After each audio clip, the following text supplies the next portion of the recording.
Hi guys, welcome to or welcome back to the No Gluten Zone. I create content for people with what I call food issues, and that can be sensitivities, intolerances, allergies, or autoimmune or other issues health issues that just affect your diet and restrict your diet. So today I just want to talk about, I guess it's a little bit off topic, but I don't really think so.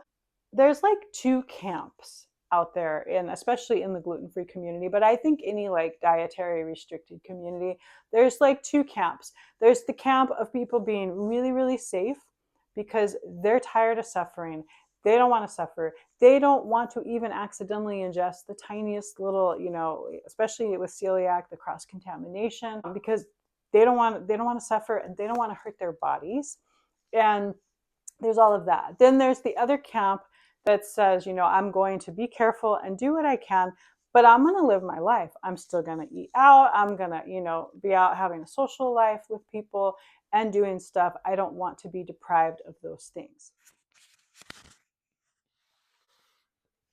Hi guys, I wanted to interrupt your previously scheduled video just for one moment and ask for a big favor. So I've had a goal all along to hit 500 subscribers for my channel, and I recently hit 400, and it just makes it feel so close. I'm almost there. So I wanted to ask if you would consider subscribing. It is free. Just click the subscribe. And if you want to be notified of future uploads of videos, you can hit the bell icon. I would so appreciate it. And if you're watching this video at some point in the future when I already have beyond 500 subscribers, then I would still appreciate your subscription, because I guarantee you I have some new updated goal at that time. So I so appreciate each and every one of my subscribers and viewers. And I just wanted to ask for this favor. And also, if you hit the thumbs up or thumbs down, just to show me what you like to see, it helps me plan future videos and that sort of thing. So thank you so much. And now back to your video. And I don't have a problem with either camp. The only problem I have is that very often this camp that says they want to live their life and do what they want to do and not be so restricted, I see them very often putting down the other group that wants to be really, really safe.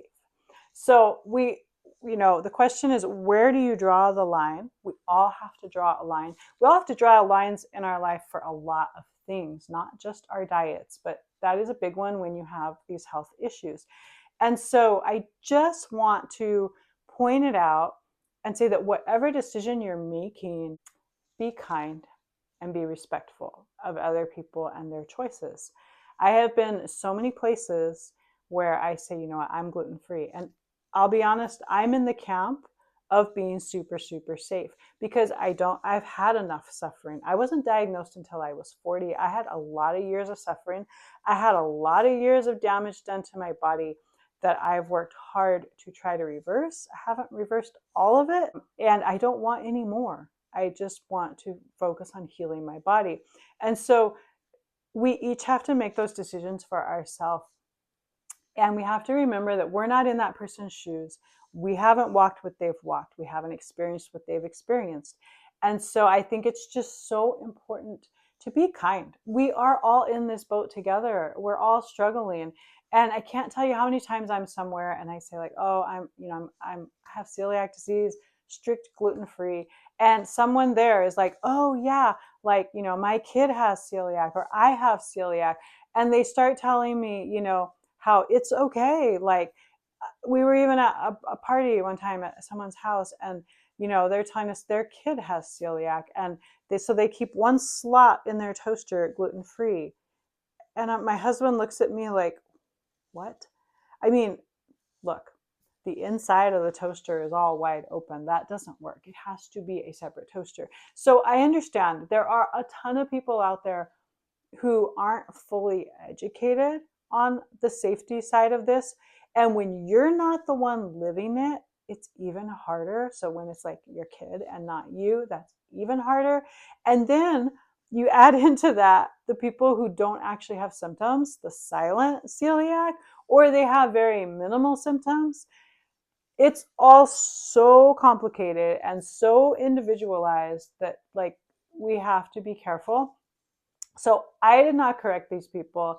I did not. My husband kind of questioned them a little on it, and then I was just like, they're not asking for help. They're just telling us. They're like, they were honestly like putting me down and criticizing me for being safe and saying I brought my own food. And I've been to birthday parties where I bring, especially when my son was a lot younger. He's a teenager now. When he was younger and we went to birthday parties, I brought our own cupcakes for him, to make sure he didn't feel left out, that he had cake when cake time came.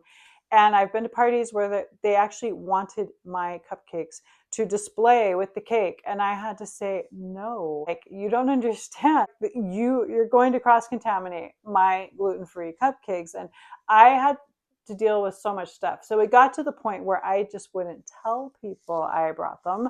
I tried to keep it on the down low because they just always wanted access to my stuff. And I don't think they understood the seriousness of the situation and the severity of it. I just feel like there's always someone there who's like, oh, I have celiac, or my kid has celiac, or my nephew or something, someone really close to them or themselves.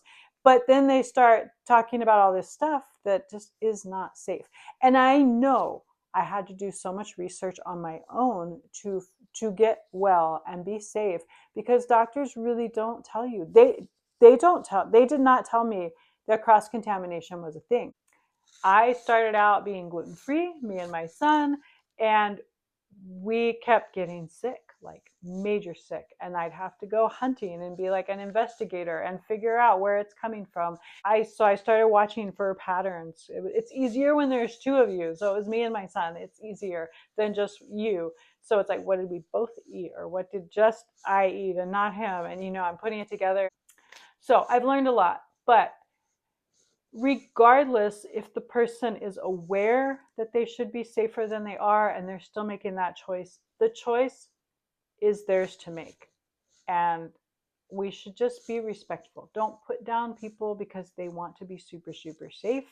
And we shouldn't put down people for taking risks because it's their health. I get a little like when it's not them and it's like their kid or someone else's kid that they're caring for.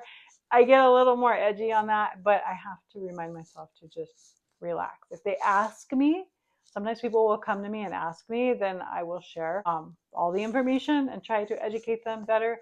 But, especially when it's their own health, it's their choice and they're only affecting themselves. I mean, you can argue that, but ultimately they're affecting their health and it's their choice to make. So this is just a public service announcement to just be kind, be respectful, and don't be judgy. I've seen quite a few reels on Instagram recently about this, and that people need to chill out and stop worrying about shared equipment. And especially when something is like certified gluten-free and it's on shared equipment, I see so many people arguing that that is safe. And it might be safe, but I can tell you I have gotten sick from things that are certified gluten-free, but also say they're on shared equipment. And yes, the shared equipment statement is a voluntary statement. It shouldn't be, but it is. So they don't have to tell you that. There might be other things you're buying that are. The bottom line now is just we buy very little like pre-made or processed food. We mostly just buy whole foods, and we just cook and prepare and eat and whatever. Probably the most processed thing I buy is protein powder, because I would say that's pretty processed. That's not a whole food. I live off of protein powders. There's two that I buy pretty religiously. They are one ingredient only, and they have always been. One of them is certified gluten-free. It's always been safe. The other one is not certified. I don't even think they label as gluten-free, but it has always, and I've been buying it for years. So there are things like that where I just trust them at this point. And every once in a while, I'll run it by my gluten detection dog just to make sure everything's still good. But, those are risks that there are always risks in everything. And it's our choice where we draw that line and what risks we take. And we need to just be kind. Don't be telling somebody like, oh, you're overly restrictive, or oh, you're not restrictive enough, or just let it be. If they come to you with questions or they want your opinion, that's different. But if they're just living their life, let them live their life. So, my public service announcement, I hope it blesses you. I hope it serves as a good reminder for all of us. And have a great day, guys, and God bless you.